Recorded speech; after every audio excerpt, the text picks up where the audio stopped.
Got great ideas, but no idea how to build a website? Get Bluehost. Their AI design tool creates high-quality WordPress sites super fast. Whether you're a blogger, influencer, or launching a side hustle, Bluehost helps boost your growth with built-in marketing and e-commerce tools. Upgrade to cloud to get 100% uptime and 24/7 security to stay online all the time. Why wait? You've got the vision. Make it real. Visit Bluehost.com to get started. Now, Roma Wines, R-O-M-A, made in California for enjoyment throughout the world. Roma Wines present Suspense. Tonight, Roma Wines bring you Mr. Elliot Lewis as star of Can't We Be Friends? A suspense play produced, edited, and directed for Roma Wines by William Spear. Suspense. Radio's outstanding theater of thrills is presented for your enjoyment by Roma Wines. That's R-O-M-A. Roma Wines. Those excellent California wines that can add so much pleasantness to the way you live, to your happiness in entertaining guests, to your enjoyment of everyday meals. Yes, right now, a glassful would be very pleasant, as Roma Wines bring you Elliot Lewis in a remarkable tale of Suspense.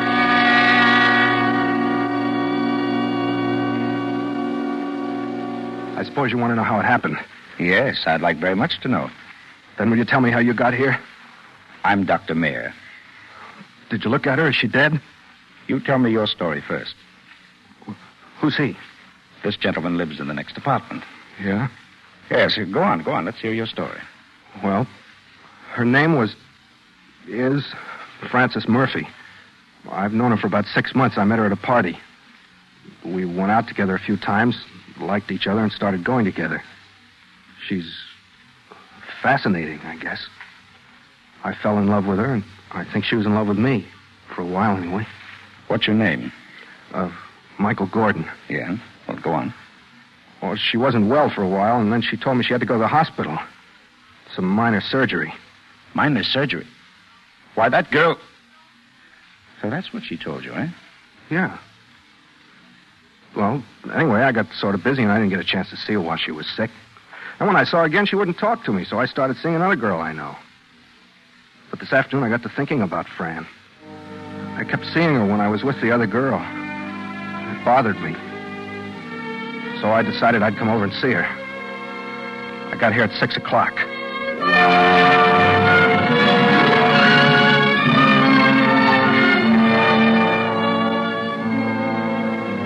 This apartment, in case you don't know, is very easy to get up to. The desk clerk sits around the corner from the elevator, and you don't have to see him if you don't want to. I didn't want him to call and tell Fran I was coming up, so I went over to the elevator without talking to him and came directly up to the 4th floor and knocked on her door. Hello, Fran. My. How are you, Fran? Can I come in? What do you want? Oh, I was just passing by. I thought I'd stop in and see how you were feeling. You're a little late, aren't you? Been feeling better for 3 weeks. Oh, now don't be like that, honey. I was busy. That's why I didn't see you.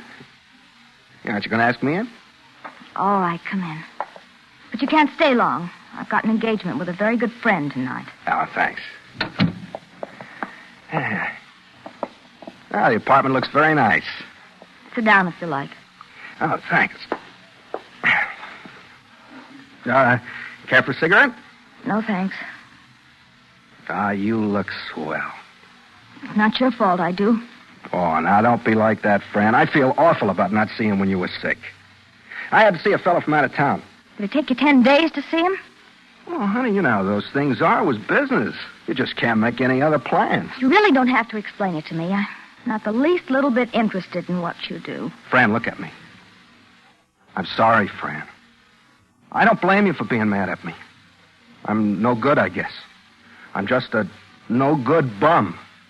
I never deserved having a girl like you anyway. How true. But let's let bygones be bygones and at least part good friends, huh? That's really why I came by today. I wanted to ask you, can't we be friends? Well... Because I loved you, Fran. You know that I did. I still do. But, of course, I realize that's beside the point. You still do, huh? Whatever do you mean? Oh, I've been thinking about you a lot, Fran. About how you walk, the fingernail polish you use, the perfume you wear. That you gave me for my birthday. Did I? Well, you know, that's right. I remember now.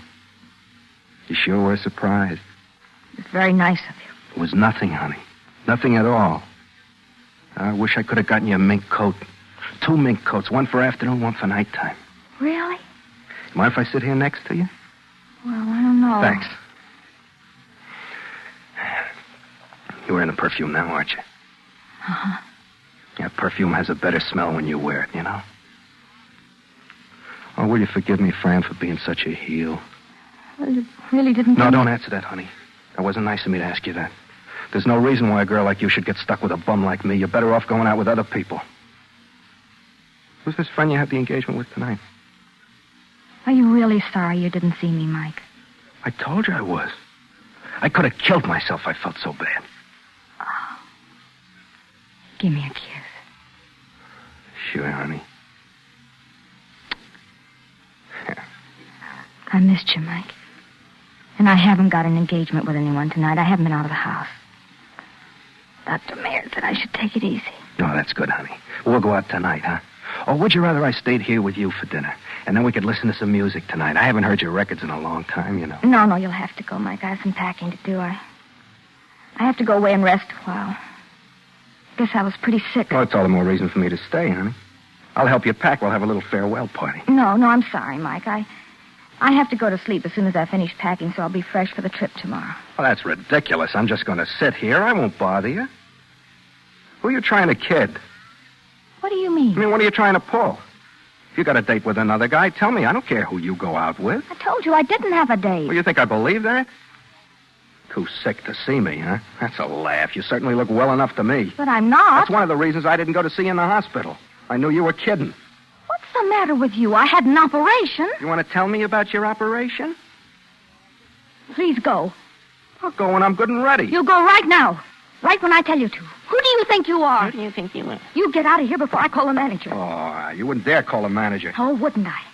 Listen, you cheap, no-good bum. You get out of here, I'll have you thrown out. Oh, shut up. Okay. All right. You asked for it. Hey, give me that phone. Get your dirty hands off of me. You go away. I told you to shut up. What do you want? Why don't you leave me alone? I want to see you uncomfortable. I want you to be unhappy the way you make me unhappy. I want to make sure you remember me. I used to fall for that crying routine, but not anymore. Now I just make you cry a little harder. You might like to know I wasn't seeing anybody about business while you were in the hospital. I went out every night. I've been seeing your friend Trudy. Trudy? Yeah, Trudy. But then I had to come back up here today and see you. Because I kept seeing you when I kissed Trudy. What's that got to do with me? You get out of here. I gotta do something to stop that.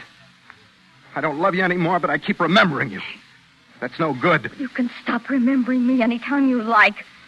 Well, I hardly recognized you when you came in. That's how easy I forgot. Oh, well, that don't work with me. Now listen to me. You listen to me. I'm tired of your little problem. I don't like you, and I wouldn't even like you if you had any money, which goodness knows you haven't. I want you to go away and leave me alone. I don't want you to come back here anymore. You saw me today because you wanted to. Okay, but no more. Now, I'm going into the bedroom, and I'm going to lock the door, and I don't care whether you stay here forever, but I'm not coming out until you leave here. But if you haven't left in a little while, I'm going to scream.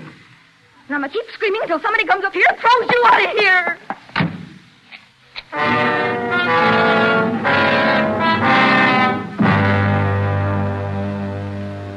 I just stood there for a while and looked at the door. And I thought, I don't love her.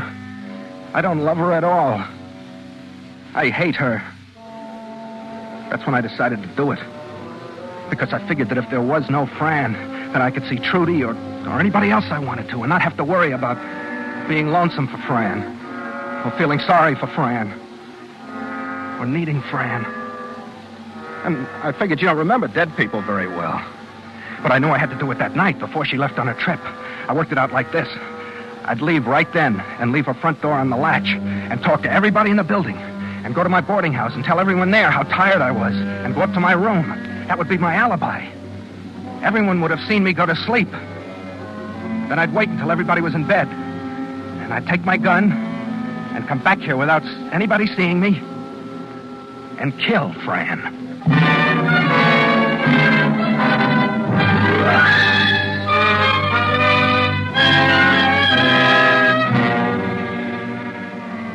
For Suspense, Roma Wines are bringing you Elliot Lewis as star of Can't We Be Friends, a radio play of which he is also the author, and which is Roma Wines' presentation tonight in radio's outstanding theater of thrills, Suspense.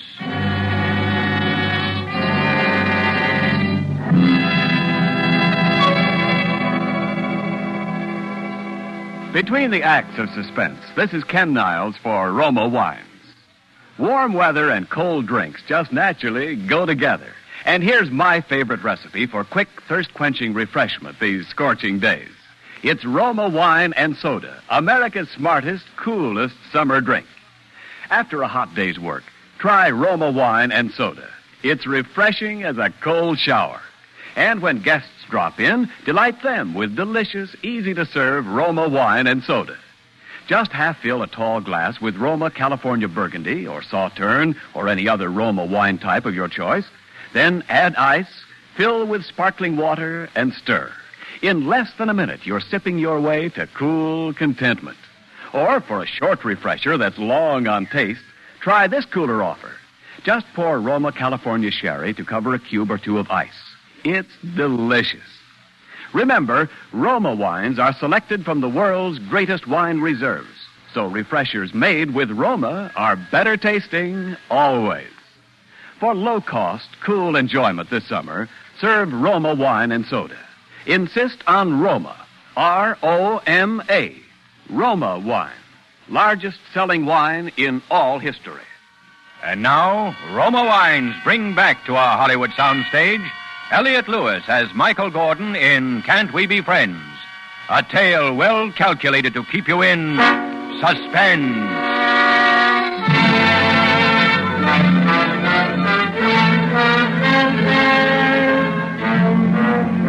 Fran?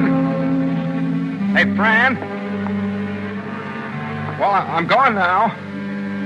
I'm sorry we couldn't at least be friends. I went to the front door of her apartment and snapped the lock open and left, making a little noise closing the door so she'd know I'd gone. In the elevator going down, I saw a guy I didn't know, but I wanted to be seen leaving, so... Pardon me, do you have the time? It's quarter to 7. Thanks. I'm awful tired. You've been working hard? Oh, yeah. Early jobs every morning. Matter of fact, this is almost my bedtime. Huh? Oh, after you. Oh, thanks. That's all right. I'll see you, huh? Right.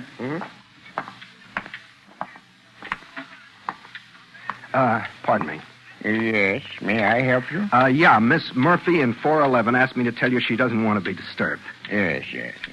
You got that straight now. Miss Murphy, 411, she doesn't want to be disturbed. Not feeling badly again, is she? Oh, no, just a little tired.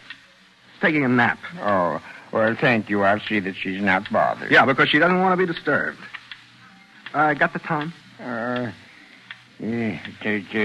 minutes to 7. 10 minutes to 7. I better get my dinner and get some sleep. Got an early call in the morning.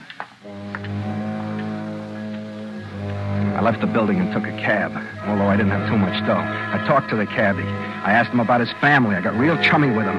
Because he was a Red Sox man, so I was a Red Sox man. At the boarding house, I gave everybody a big yawn. I lauded around how tired I was. I even had the landlady feeling sorry for me, and she usually hates me.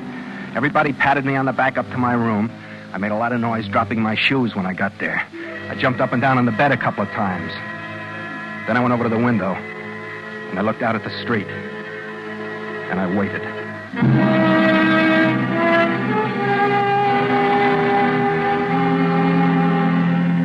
The traffic gradually disappeared as I watched. And through the early night, one by one, I could hear the other boarders yell goodnight to somebody in the living room and bang up the stairs and close their door.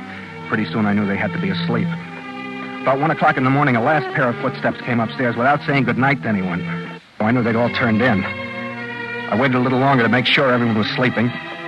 Then I put my shoes back on. I got my gun out of the bureau drawer. I opened the door to my room. Old man Epstein was sawing away down the hall, making his usual racket, so I felt easier about going past his door to get to the stairs. But I was very careful and quiet. He grumbled once when I got in front of his door, but I held still. Pretty soon he started sawing again. I got down the stairs. It was pretty dark in the living room, and I was afraid I'd trip on some furniture. But I made it all right. Finally felt the front door knob in my hand. I opened the door as quietly as I could. Then what? I said to him, in that case, go play with Lombardo. You rock me, Jason. You rock me. Where tomorrow? Same. I got an 88 man I want you to hear. Oh, solid. See you. Right.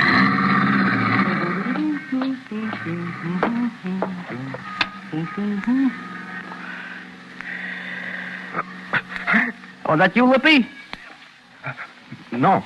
Oh, hi, man. Good evening. Door's open if you're going in. Oh, thanks for saving me the key move, man. Hey, you still working days, fellow boarder Rooney? Yeah. Oh, ain't this a little past your bedtime, man? Oh, yeah, it's late, but the reason I... Hey, why do you go out at 3:00 about? Well, I wasn't going out. I couldn't sleep. I was just going to get some fresh air and come right in again. You better leave the door unlocked for me. Oh, boy, I'm beat. Yeah, you better get to bed. Oh, it's a fine night for singing. Yeah. Well, don't get too much of that fresh air. Liable to choke you to death. Yeah, well, good night. Oh, hey, we had that joint really jumping tonight. Hatchet Face come by, sat in with us for a while. Really? Oh, he's mellow. That boy plays fine. So I hear. Yeah. Oodly-boo. Oodly-lee. Oodly-doodly-doodly-doodly-doodly-doo. That good? Yeah, sounds great. Well, enjoyed your company, Pops. Sure thing. Good night. Yeah. Well, gotta fall in now. Hit that pad.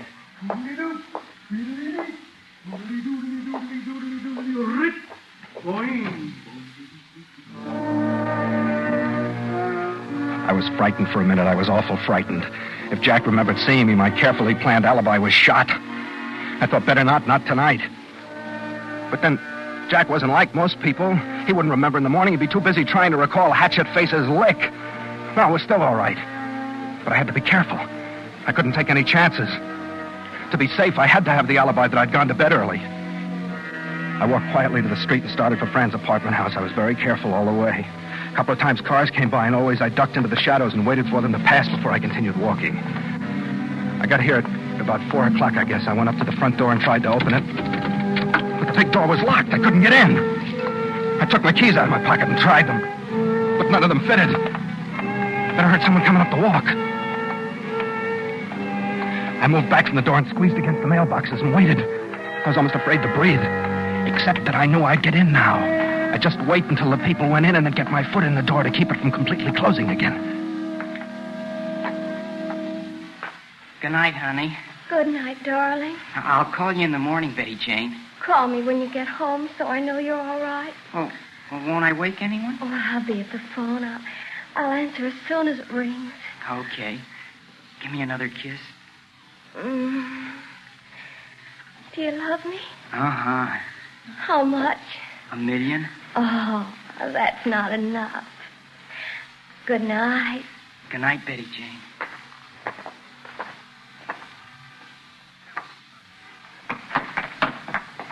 $7 million? That's better. Don't forget to call. I won't.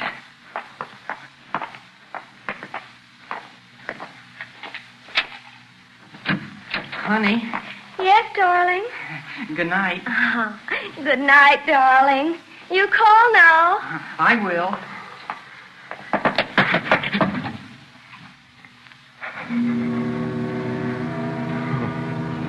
I was sweating. It had been close, but they hadn't seen me and my foot was holding the door open, so I just waited there until I was sure she'd gone upstairs. And then I opened the door and quietly guided it closed and walked on tiptoe across the lobby to the elevator. I needn't have wondered about avoiding the desk clerk. There was no one at the desk. The elevator was upstairs somewhere where the girl had just taken it, and I rang the buzzer for it. I love self-service elevators. They make you feel like you could go to the moon in them. Elevators and subway trains I always wanted to drive ever since I was a kid.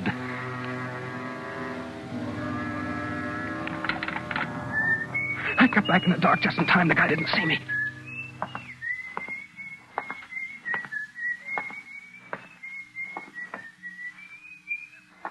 Please don't turn around. Please don't turn around.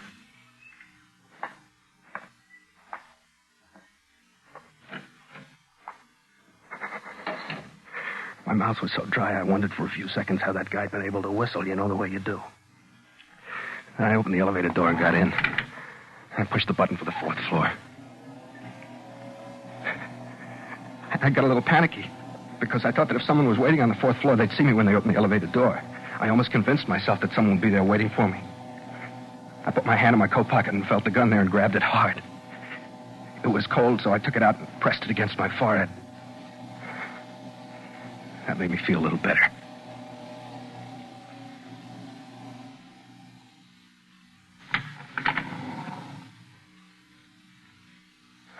But there was no one waiting for the elevator. I stepped out into the dark hallway. I took a pencil out of my pocket and jammed it against the door so that it couldn't close. You know the way those things are, they won't run when the door is open, and I wanted it to be there waiting for me when I finished the shooting. That was the only way I figured to get out of the apartment before everybody woke up and started doing something about hunting for me. There's a basement exit, you know, when the elevator goes down in the basement. I had all that figured, too. The pencil seemed to work, but to make sure, I stepped back into the elevator and pushed a button. And the motor clicked and the door strained, but stayed open. The elevator didn't go anywhere. Then I stepped out into the hall and listened. It was awful quiet. Not even anyone snoring, which you usually hear at night in a big apartment house like this. I tried to remember if there was a squeaky board in the floor anywhere down the hall, but couldn't, so I just crossed my fingers and tiptoed down the long, dark hallway. The only light was the red exit sign that shows you where the fire escape is. And seeing from that is like working in a darkroom developing pictures, which I did for a while. 2 doors from Fran's apartment.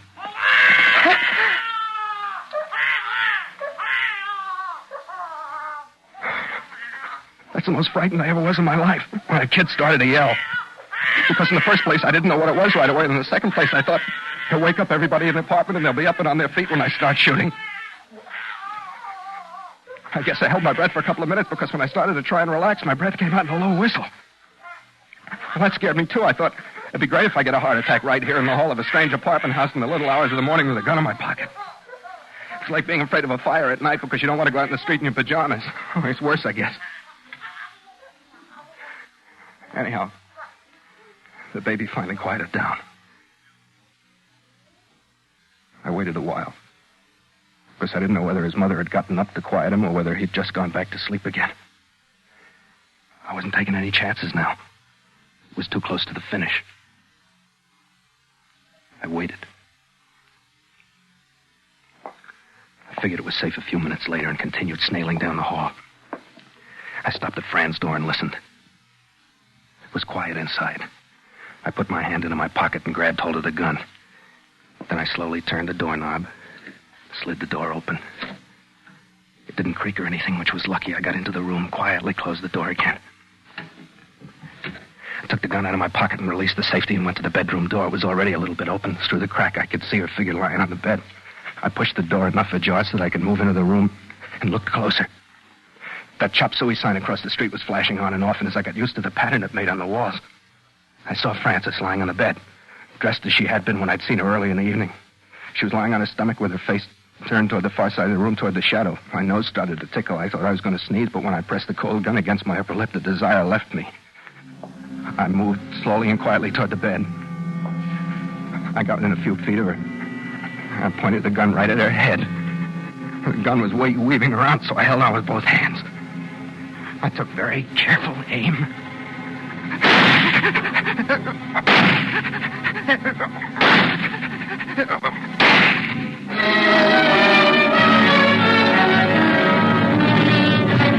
It was done. I threw the gun down on the bed right next to Fran and started for the door. I knew I didn't have much time to get out of there. I tripped over one of her packed suitcases in the living room but didn't fall. It reminded me, though, that I'd gotten there in time. She hadn't had a chance to go on her trip. I got to the front door of the apartment and jerked it open. What's the hurry? Get back in there. Get out of my way! Get back in there. No, I told you to get back in there!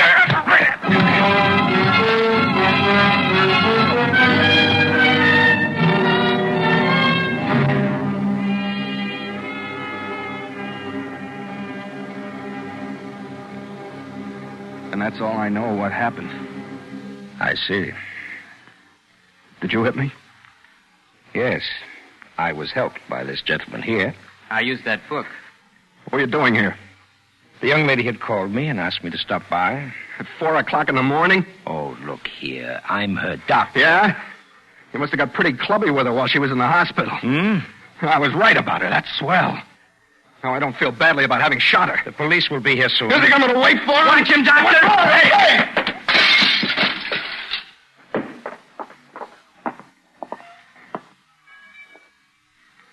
Wow. Well, it's just as well. What? Aren't you going to call the ambulance? I already had. Yeah. You I all right? called the ambulance for the young lady. The state she was in when she talked to me on the phone, I knew we'd have to take her back to the hospital tonight. Well, there's not much they can do for her now. Well, there wasn't much they could have done for her before. An embolism, blood clot. Result of her surgery and the excitement she must have had earlier in the evening. Then he didn't kill her?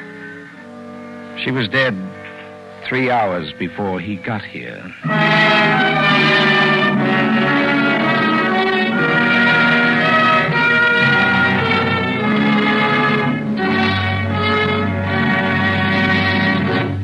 Suspense. Presented by Roma Wines. R-O-M-A. Made in California for enjoyment throughout the world. This is Ken Niles for Roma Wines, suggesting a refreshing idea for warm weather entertaining. Serve your guests tall, frosty glasses of Roma Wine lemonade, an ice-cold, taste-tingling treat that's a summer favorite here in Hollywood. For gala garden party or neighbor's casual call, the delicious thirst-quenching refreshment of Roma Wine lemonade pleases everyone. And Roma Wine lemonade is easy on you because it costs so little, is so easy to serve. You just place ice and the juice of half a lemon in a tall glass. Pour 3/4 full with zestful Roma California Burgundy or any other Roma wine you prefer. Add water and sweeten to taste. And because Roma wines are selected from the world's greatest wine reserves, a refresher made with Roma is better tasting naturally. So start now. Cool off and refresh yourself with Roma Wine lemonade. Insist on Roma. R-O-M-A, Roma Wine. Discover why more Americans enjoy Roma than any other wine. This is Elliot Lewis. It's always a pleasure to appear on Suspense, and tonight I'm especially grateful to Mr. Spear for the opportunity to not only hear one of my own radio plays presented here, but also to appear in the starring role. I'd certainly like to thank my good friends and fellow radio countrymen who contributed their usual wonderful performances. Lorene Tuttle, who was Fran, Wally Mayer, who was the doctor, Jerry Hausner, who was the Vout kid, Betty Moran and Irvin Lee, who were the two kids outside the apartment house, and Bill Johnston, who can do almost anything. Next Thursday, a very wonderful actor, Mr. J. Carroll Nash, will be starred on Suspense in a play called Commuter's Ticket, which goes to prove that nobody notices you on a commuting train except when you don't want to be noticed. Next Thursday, same time, Roma Wines will bring you J. Carroll Nash as star of Suspense, radio's outstanding theater of thrills. Produced by William Spear for the Roma Wine Company of Fresno, California.